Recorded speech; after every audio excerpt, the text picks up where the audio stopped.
En 1968, le climat social et politique dans le monde occidental est chargé de changements. Et la ville de Saint-Léonard, sur l'île de Montréal, ne fait pas exception. À la suite d'une décision de la commission scolaire d'imposer des cours de français aux enfants d'immigrants allophones, les membres de la communauté italienne refusent d'envoyer leurs enfants dans les écoles. Le conflit va dégénérer en violents affrontements entre parents francophones et italiens.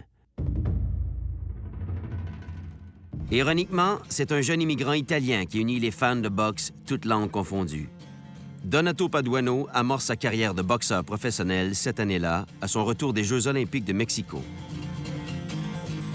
Après une première année bien remplie, il obtient un combat pour l'obtention de la ceinture de champion canadien des poids moyens.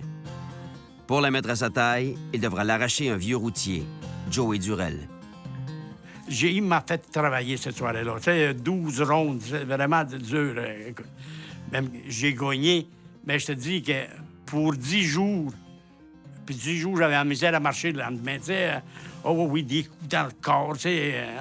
Écoute, tu peux t'imaginer comme lui, il filait, il a perdu.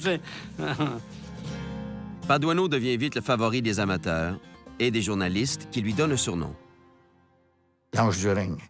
Un super de bon boxeur. T'as vite. S'il aurait fallu qu'il y ait un bon punch, ce gars-là, puis il était... En plus de ça, il y avait une bonne mâchoire. C'était un technicien extraordinaire. Un des plus beaux boxeurs techniciens qu'ait produit le Canada. Paduano qui va avec un superbe jab. C'est sa marque de commerce, on le voit ici. Beau jeu de pied, corps à corps, ça défend très bien. Paduano a certainement mis des soirées 12, 14 ou 15 000 personnes au Forum de Montréal. Puis quand il s'est battu à Québec, il y a eu du monde aussi. Paduano était un beau boxeur. En 1970, l'ange du ring se bat au Madison Square Garden de New York contre Marcel Cerdan Jr., fils du légendaire boxeur. Sa victoire contre ce dernier le fait grimper dans le classement mondial.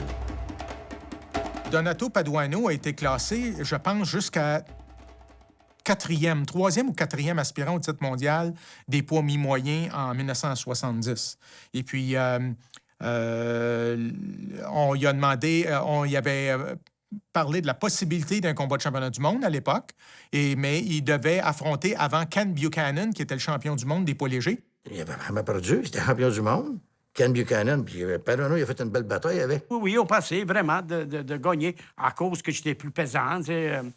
Puis, tu sais, quand t'as jamais perdu, la confiance est forte. Le combat ira à la limite des 10 rounds, mais 2 des 3 juges donnent la victoire à l'Écossais. De retour à Montréal, en 1971, on lui propose un combat contre un boxeur prometteur, Fernand Marcotte. Mais Paduano, c'est ses batailles célèbres, c'était avec Marcotte. Deux grosses batailles. Avec Fernand Marcotte, lui et Marcotte, c'était deux bonnes batailles. En 3 mois, les 2 hommes s'affronteront 2 fois, dans un match nul et une victoire de Paduano. Donato Paduano, c'était pas un gars qui avait un gros coup de poing, mais c'était un gars qui frappait très vite. Qui avait un bon jab très rapide en avant. Marcotte, il frappe sec. Il peut knocker avec un coup. Puis, remarquez bien que j'ai pas tombé souvent dans ma vie, dans tous mes combats que j'ai. Je pense que j'ai tombé 3 ou 4 fois amateur, puis 3 fois professionnel, puis 2 fois avec Marcotte.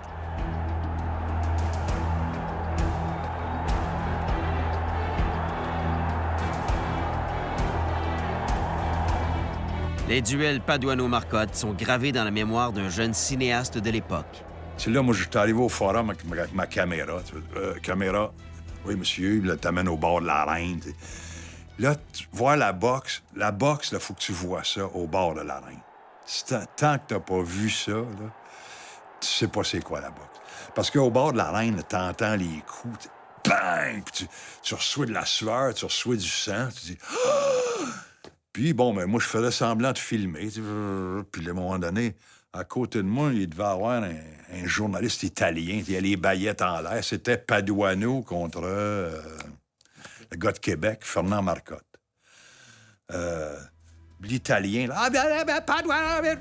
Là, mon esti de bâtard. Ah ouais, cause à la gueule!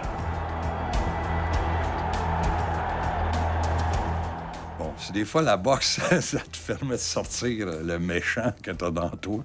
Pas toujours fin. Mais, tu vois, je me suis laissé prendre, puis j'oubliais de filmer, puis je suivais le combat, puis c'est sans doute à partir de là que j'ai beaucoup aimé ça.